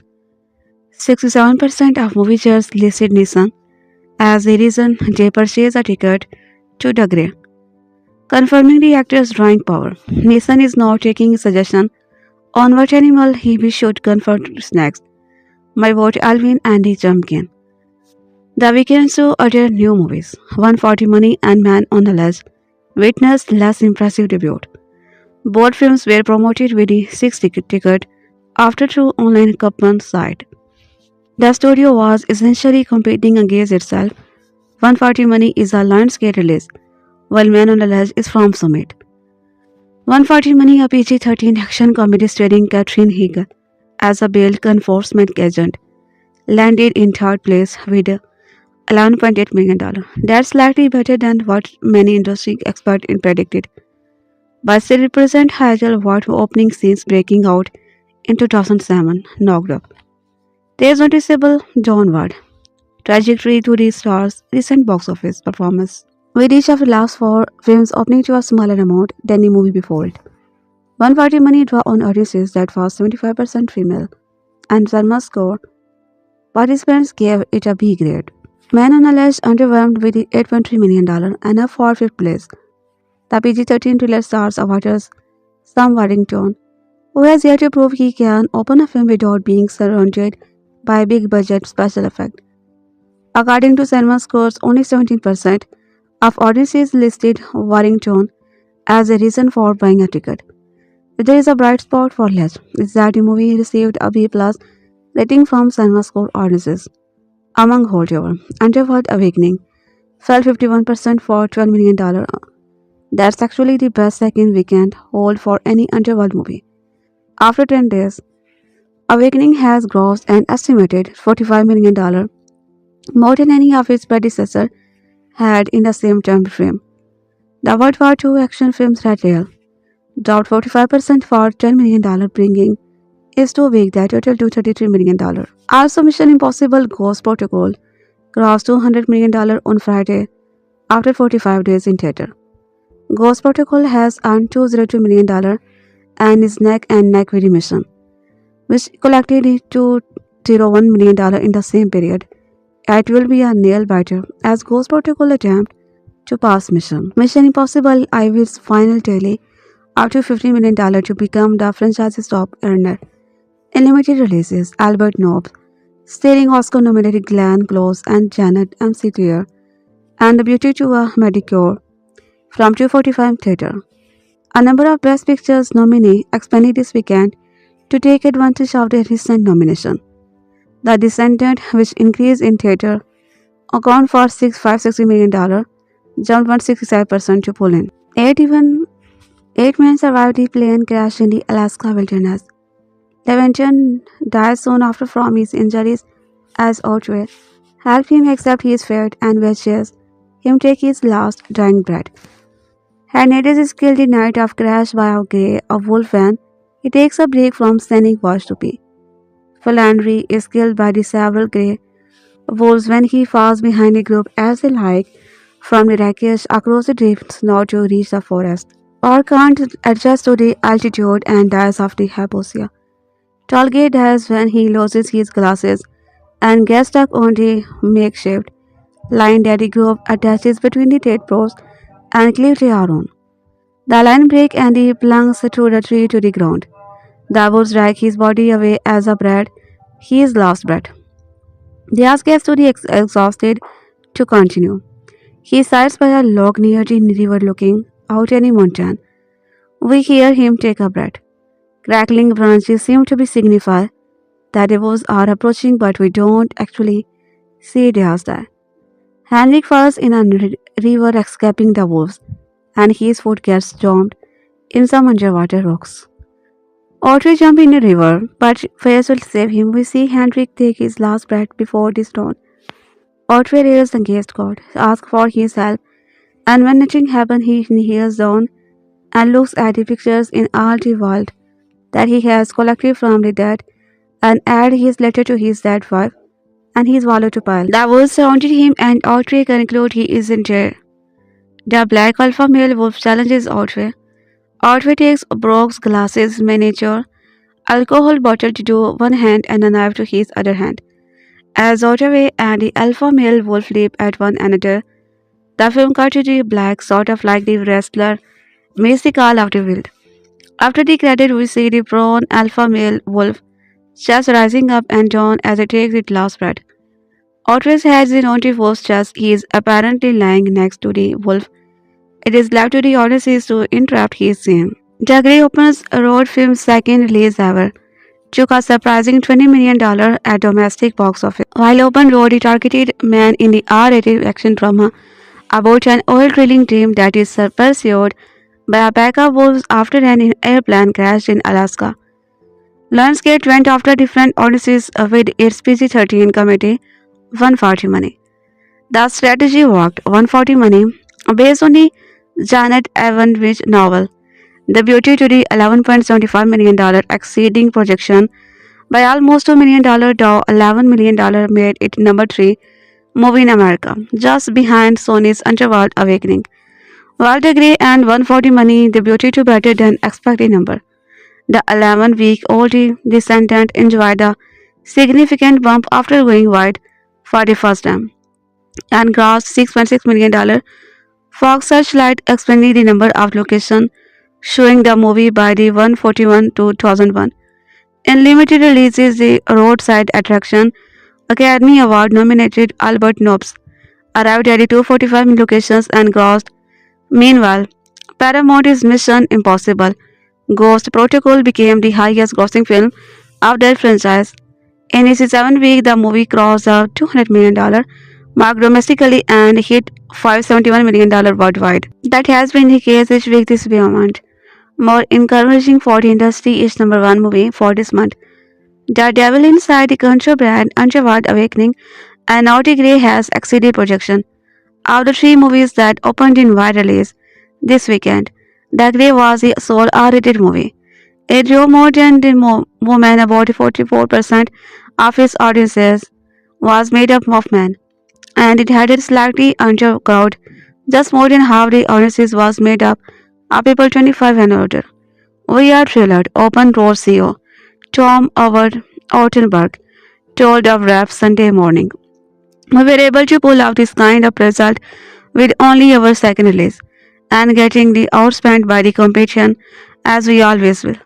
He noted that the star Liam Neeson's last 2 films have been rated PG-13, so we know the R rating pretty preclude a few people who want to go. Joe Carnahan graded the movie, which received an unimpressive B negative ranking from the audience's survey from San Masco. Open Road Films, financed by AMC Entertainment and Regal Entertainment Group, acquired The Grey while the movie was in the post-production. While the movie had a budget estimated at around $25 million, the company is believed to have acquired it for around $5 million. While Oceanberg declined no comment, and The Grey's strong numbers should more than cover the company overhead for the remainder of the year. And Open Road is scheduled to release at least 5 more movies, plus 3 for Film District in 2012. 140 money, Ireland's Gate Action Committee, starring Catherine Hagel, slightly exceeded the projections, taking in the $11.75 million. And after putting in the 3rd place, behind Sony Underwood, Awakening this weekend. The movie, directed by Julianne Robinson, is about a woman who goes to work for her cousin Bill Bond business and goes after an ex-boyfriend, a local police officer who is on the run. Lionsgate targeted the movie squarely at women. It promoted the film's own home shopping network in Parade magazines and Archives, a national chain of gyms that cater to women. The result: 79% of the audience was female, 74% was older than 25, and 38% was older than 40. Lionsgate is confident that the movie, a co-production with Lex Shore. Certainly, part of our decision on the release date was not only this weekend. JV they just wanted a lot of email. The Grey 140 money received the B negative cinema score. I had a budget of $42 million. The new movie with the best cinema score is that one of the performed the Warriors Summit PG-13 rated man on Ledge. Took $8.3 million and had cinema score of B+. The studio had projected that the movie would gross somewhere in a high single digit. While Man on a Ledge had a budget of the $42 million Summit, exposure after tax incentive and foreign pre-sales is about $85 million. The movie's audiences was split eventually between men and women. Most of the audiences was made up of young adults. 70% was younger than 35 and 56% was younger than 25. Man on a Ledge, directed by Asghar Ladd, stars Sam Washington as an ex-cop turned fugitive who stand on a ledge of a high-rise building while a police negotiator, played by Elizabeth Banks. Rishi Faye Sumit, president of domestic distribution, said the B+. Cinema score is reflected in strong word format. He noted that box office receipt increased by 43% on Saturday from Friday. Already Lionsgate debuted two new movies this week. Earlier this month, the companies bought Summit, so Man on a Ledge and 140 Money belong to the same company. By the time of the purchase went through, it was too late to switch the release date. Internationally this weekend, New Line's Journey to the Mysterious Island had a strong second weekend, dropping only about 10% over last week's debut. The movie has grossed $24 million in 8 countries, mostly in Asia. New Line clearly is hoping that if it figure presses a strong opening weekend in the United States. The movie is a sequel to the 2008 Journey to the Center of the Earth, opened in the UK and Mexico on February and in the US on Feb 10. The strategy worked 140 money based on the Janet Evans novel. Debuted 11.75, exceeding the projections by almost $2 million, $11.75 million, while the Grey and 140 money debuted to the better than expected number. The 11-week-old descendant and one of those audiences members who are the man players for more dark and disturbing world. Series creator Matt and Rose Jeffers likened the realm to this 1957 epic. The Bridge on the River Cave affirms about British prisoners a war trapped in the Burma who are forced to build a railway bridge for the Japanese actor. When the Duffers originally pitched Stranger Things to Netflix, they had not fully sorted out the mythology for the series. In certain our excitable corners of the blogosphere, the Grey has been renamed Woolpuncher. That's understandable, that trailer does, after all, go heavy on imagery of Liam Neeson stripping the miniature bottles of the liquid to his knuckle, then laboring up to face a slavering beast. But Joe Carnahan swallow up to the ATM is actually a long way from that bicep bearing, chang finging slab of micro cheese. A tale of man dropped into the extreme survival scenario. It's best described as a medicine on grief and relentless, and if just make it sound boring, it's not at all. The opening sets the tone while the utter roughneck on his oil drilling crew celebrate the end of their Alaskan stint. Wanders out into the snow, kneels down, and pulls a shotgun barrel in his mouth. For whatever reason, the ball of a four of beam timber wolf make him opt of suicide. One horrific plan crashed later. Ottway finds himself lost in the wilderness. The wolves threatens relentlessly stalking him and his fellow survivor. Its meaty roll and Neeson's snake sink his teeth into it and does not let go. Whether he is growing lens like, I am going to start breathing the snot out of you in the next 5 seconds. or quietly taking a man through his protected death. You believe 100% that this is the man you would be want by your side when everything outweighs clearly the alpha male of the pack, with the rest of the group for more hazily scattered. There's an ex-con, a family man where, and so on, but that's a kind of the point.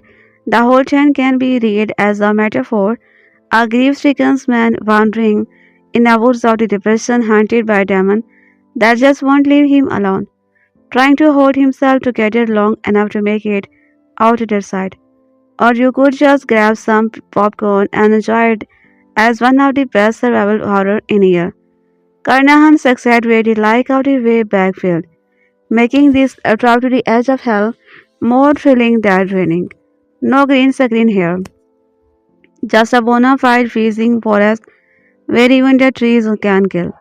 As for the walls, a combination of the property real based and 300 style CGI. They are as really impeccable and haunting as fairy tale creature. Except Red Riding Hood never trapped miniature bottles of liquor to her knuckle. The Grey is an unrelenting demonstration that wolves have no opinion. When they attack, it's not personal. They have spent untold millennia learning how to survive, naked and without a weapon. In fearsome places like the Arctic Circle in the dead for winter, they are not precisely unarmed. They have their teeth and claws. But how far would that get us, even if we had rifle? In the movie, a group of oil company workers get the opportunity to answer daddy questions. They are workers at a pumping station in a form not described in the opening narration by Ottway as a sort of prototype for hell occupied by men unfit for mankind. They have the kinds of jobs you might take if you are desperate for the good prey, or perhaps driven to seek a place far from society where it is assumed that even you are not working, you are sleeping or drinking.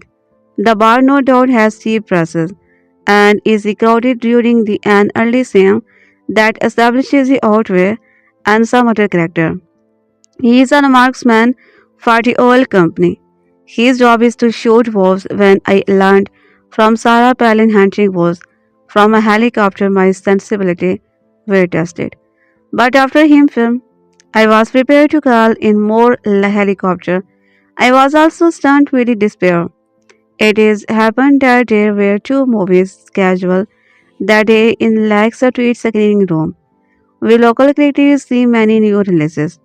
After the game, second film of the 30 minutes and 10 got up and walked out of the theater. It was the first time I have ever walked out of a film because of the previous films the way I was feeling in my gut. It just would not have been fair to the next film. Outway and a small plant load. After the workers fly out on leave. On board a small airplane that crashes and sends them nowhere. Most are killed or die quickly. 7 are left alive. They hope they will be found by rescue. But Alaska is a big place, and their plane is small and rapidly being covered with snow, and tend to take a leak and is struck by the revenue's walls. Otway is more experienced than the other and takes charges. He says that their only chance is to walk below the true line. It seems to me that wolves would be perfectly happy to hunt you among the trees, but I still think I would be listened to Otway. They set off in the bitter cold, slogging through snow, eating a little food from the plane, starting first at night, intensely aware that they have attracted a large following of wolves. They use torches and a ring of smaller outlying fires to keep the animal at bay. In the darkness, the wolf's eyes reflect the firelight in unblinking the hungry state. There is little time for no some conversation among the men, and this film directed by Joe Carnahan and written by him and Len Amsigan Jaffer. Treat them as individuals, they are not simply a group of the victim. We learn the most about Otway. We was on the blink of suicide on the day before this fight. Not that his life has become precious, he fears he clung to it. The Grey advances with Bright's logic. They are more wolves than men. The men have weapons. The wolves had patience. The weather is punishing. I said regarding the screen with mounting dread. The movie had to have a happy ending. They did not. If not happy, then at least a relief in some sense. See through the entire credit. There is more short still to come. Not that you would not be content without it. Our plan crashed in the middle of the Alaskan winter. A pack of wolves hunting down the survivors of the crash one by one. Somewhat, of course, but are not most of the outdoor survival movies out there. And even if it is ludicrous, I know that adventure within a year just intrigued by the premises I certainly was. The plot of The Grey is ludicrous. A team of oil workers are involved in a serious plane crash in the middle of a snowstorm. Johan Ottway, played skillfully by Liam Neeson, quickly takes charge of the survivor, leading them away from the crash site toward pursuit of safety. The team is being crashed by a pack of wolves that seem to be enjoy killing people for fun instead for food. Wolves then don't appear to be afraid of people or fire or anything else. Liam Neeson's like to play the tough guy. He does a great job of this is literally dozen of film, from the likes of Taken to Rob Roy, from Clash of the Titan to The A-Team. But he has also been in a number of films where he has played softer characters like Oscar Snyder in A Writer in Search of a Soulmate in Love Actually, and Alfred Kinsey, so it's not a great stretch for Neeson to jump into the troubled persona of John Otway in The Grave.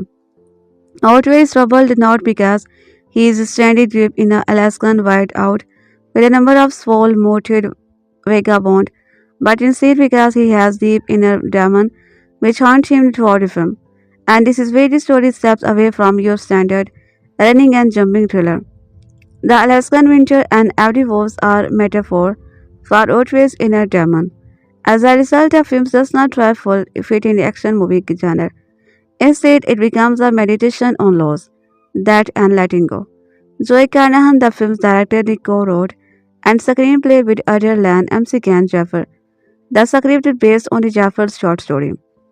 The Ghost Walker, director Joe Carnahan has been involved with a number of other action-based films, such as Smoking Axis and A-Team, but this particular film feels differently from his other effort.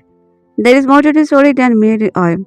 The script daddy Carnahan and Jeffers develop stories, sometimes successfully and sometimes unsuccessfully, to dig deeper into the human psyche and our fears about death and mortality.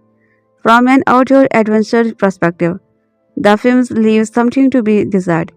Characters make mistakes that normal outdoor people would never make. The worst of all this moment when he team ties a bunch of clothing together in order to use as a rope to get across a chasm. They shimmy across a little concerned about the stitching or the fact that it's really hard to be hang on a rope.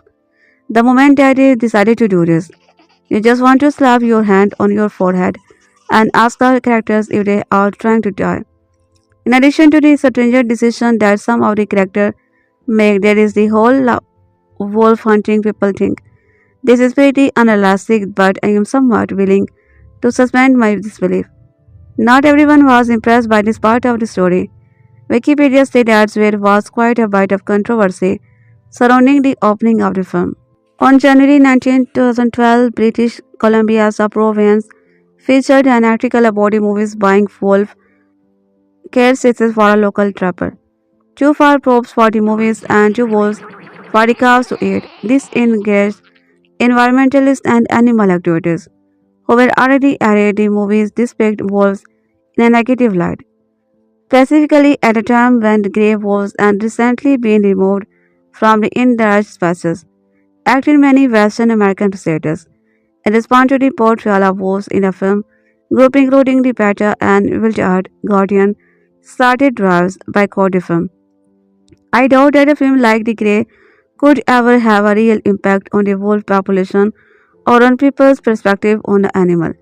This was not a major blockbuster like Jaw, a film which led to the mindless killing of shark, and there just are not enough wolves out there for people to really spend a lot of time thinking about whether or not they are being stalked every time they are outside.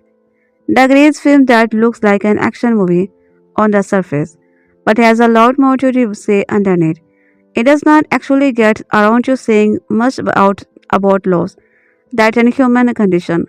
Subject is attempt to address what is tried to do, and while not perfect, there is something to be said for trying. After his late in the day transition into the grizzled action hero, it seems like the Liam Neeson's more weighted roles seemed behind him, especially when you consider that in 2010 he appeared as Hannibal Smith in Joe Carnahan's movie version of the A Negative 10. Coincidentally, Carnahan seemed to be heading progressively into a noticeably lighter headscape too. However, in 2012, both reunited to remake unfeasibly grizzled adventure movie The Grey, a hard-edged movie that emerged philosophical musing about mortality and fate with the sight of a suicidal Neeson's preparing to fight off a pack of wolves with his bear. Fucking hands your Leonardo DiCaprio had a hard time with that bear in wilderness. Is a revenant, but at least that thing left him alone afterward. Deep in the harsh wasteland of the Alaskan wilderness, we find the world weary form of John Ottway, who makes his living as a sharpshooter for an oil facility. But when he is not protecting the worker from attack by frequent and vicious grey wolves, we find that he is suffering from the crippling depression that almost wears into suicide thanks to the issue he has offered losing his wife. Barely able to push back to the darkness, the very next day he finds himself leaving the facility for good as his tenure is up. But as he boards a plane to the encourage with some fellow worker, he finds that his existence is about to get a whole lot harder after the plane crashes in the middle of an icy nowhere. The survivors spotted in the aftermath, shocked and wounded, and try to take stock of the sizable dead. But Otway soon realizes that if he insists helpless camera don't stare to prepare, then the biting Clyde will be at least their issue, you see. Otway has blown enough wolves away to protect and read their behavior, and it seemed that the plan ended up in the hunting territory of a pack of the particularly hefty grey that immediately started sucking the group with the aim of picking them off one at a time. However, while the majority of the survivors listened to the Otway's advice, swaggering tough guy John Diaz seems highly doubtful, especially when the numbers start to inevitably dwindle due to this hostile element of the judicial placing of Wolflaw. As each of these men individually born in such hopeless circumstances, each are forced to face their own mortality and belief in the face of such an uncaring environment. But all the nervous gazing in the world is not going to help them return to their families. Based on this short story, Ghost Walker by Anne MC Kenzie Jaffer, The Grey has all the attributes needed to succeed in a harrowing genre of the survival thriller.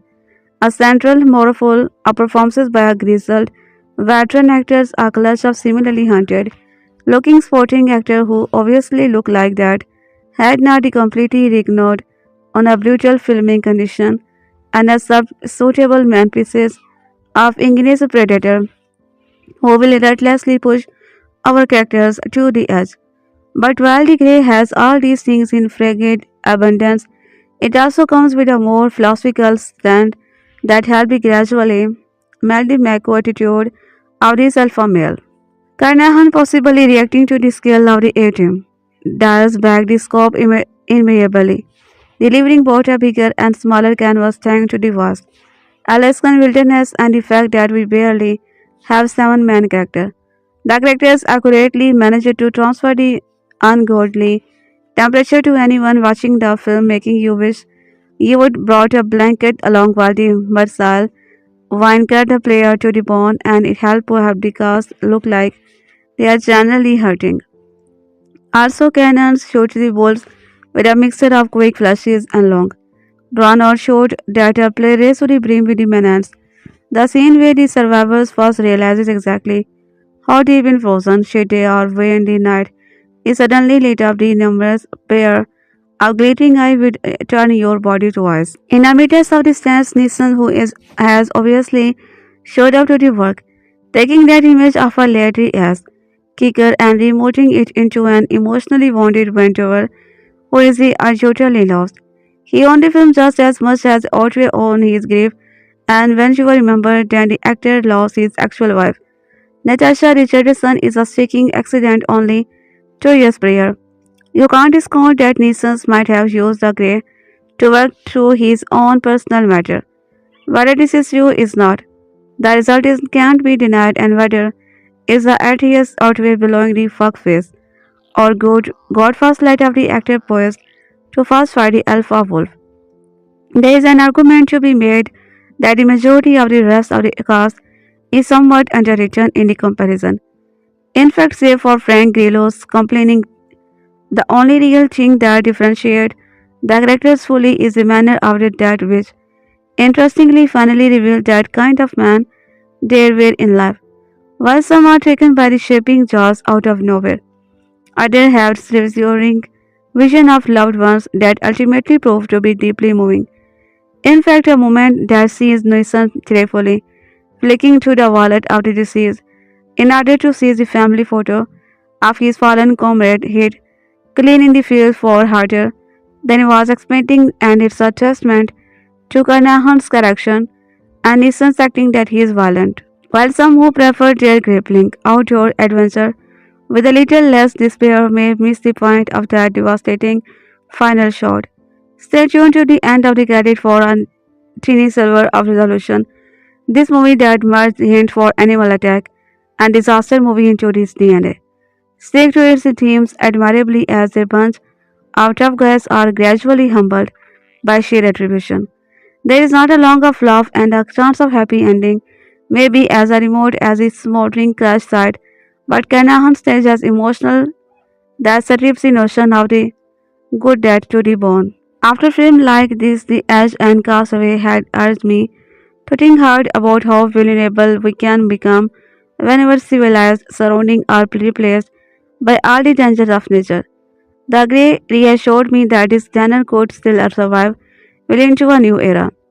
Liam Neeson is, of course, quite impressive, and I was surprised to see Paramount in the ensemble because it was quite a change from now. I remembered him for his younger year in films like Young Gun and My Best Friend's Wedding.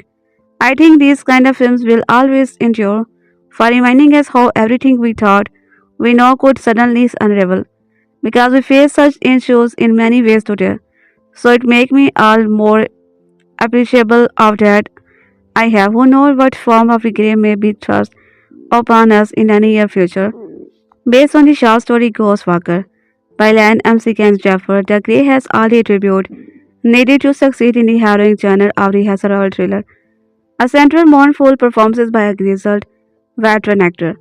A clash of similarly haunted looking sporting actor who obviously looked like that had not completely rocked with the brutal feeling recognition and assertively men specifics of predators who have relentlessly pushed our character